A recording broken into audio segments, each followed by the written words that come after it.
Olá, meus irmãos, meus amigos, como é que vocês estão? Espero que estejam bem. Prosseguimos aqui nas nossas leituras e reflexões do Evangelho de Jesus, escrito por Mateus. Nós estamos já no capítulo 16, vamos finalizar o capítulo 16 hoje. Não se esqueça sempre de se inscrever no nosso canal, curtir e compartilhar os vídeos, nos ajudando a espalhar e a anunciar ainda mais o Evangelho, a mensagem e a palavra de Deus. Vamos para a nossa leitura de hoje. Mateus capítulo 16, versículo 24 diz assim: Então Jesus disse aos seus discípulos: Se alguém quer vir após mim, negue-se a si mesmo, tome a sua cruz e siga-me. Pois quem quiser salvar a sua vida, a perderá. E quem perder a vida por minha causa, esse a achará.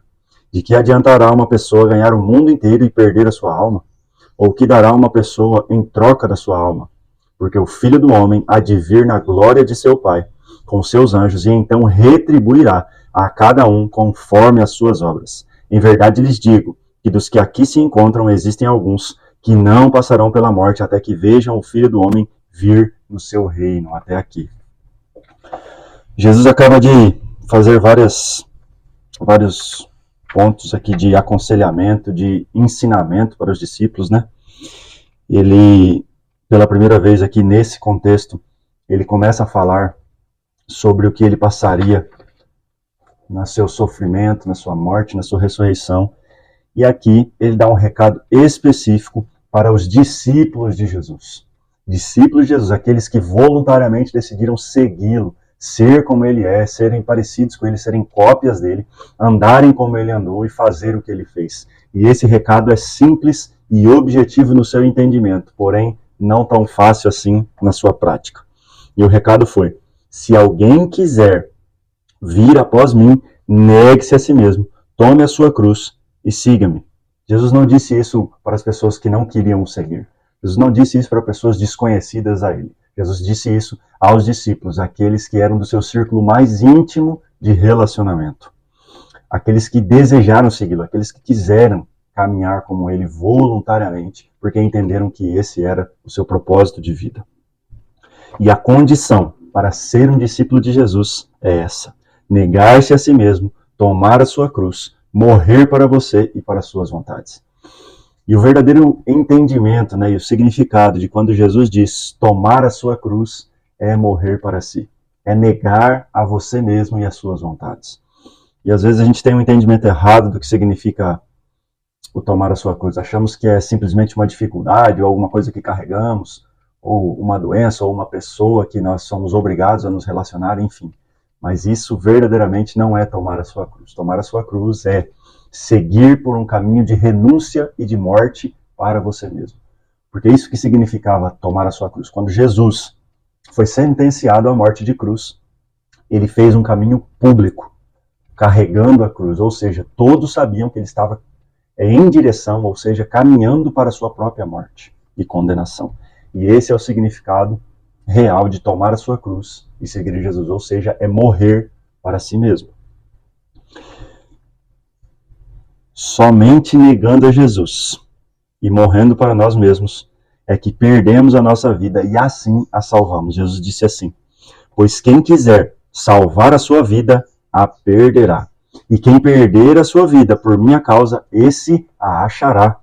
Ou seja, aquele que não tem a sua vida por preciosa, mas sim a vida de Cristo, o propósito de Deus e viver para Deus, esse encontrou a vida, esse salvou a sua vida. Aquele que tenta proteger, reter e ter segurança na sua própria vida, em si mesmo, nas suas confianças, nos seus recursos ou no seu entendimento, esse perdeu a sua vida.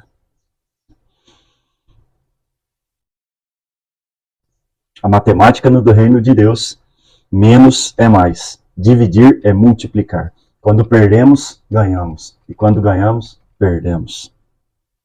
Jesus prediz duas coisas muito importantes nesse contexto aqui. Como eu disse anteriormente, ele fala pela primeira vez aos discípulos sobre o seu sofrimento, sobre a sua morte, sobre a sua ressurreição. E aqui no versículo 27 e 28, Jesus fala sobre a sua segunda vinda. Diz assim: porque o Filho do Homem há de vir na glória de seu Pai com os anjos, e então retribuirá cada um conforme as suas obras. E em verdade lhes digo que dos que aqui se encontram existem alguns que não passarão pela morte, até que vejam o Filho do Homem vir no seu reino. Jesus prediz essas coisas muito importantes para aqueles que criam, seguiam ele, e ele anunciava uma verdade sobre o reino de Deus. O rei tinha chegado.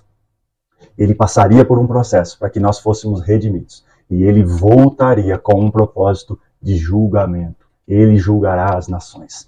Cristo virá mais uma vez. E isso acontecerá para que todos vejam, todos confessam e todos saibam que existe somente um rei. E eu gostaria de aproveitar essa oportunidade para lembrar que a nossa vida é um sopro. Que nós passamos por um tempo aqui, talvez 20, talvez 30, talvez 50, talvez 70 anos, ou talvez mais breve do que isso. E a pergunta é, refletindo sobre isso, nós temos vivido o propósito que Deus nos criou? Nós temos vivido aquilo que nascemos para viver?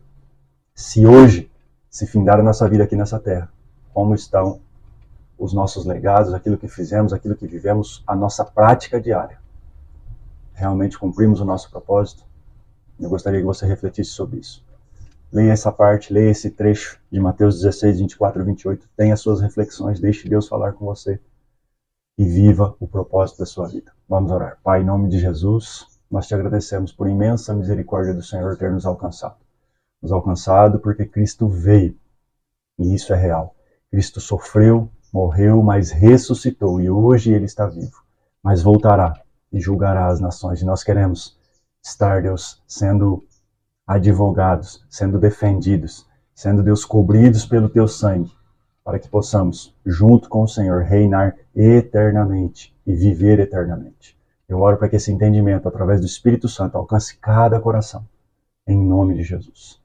Deus abençoe você.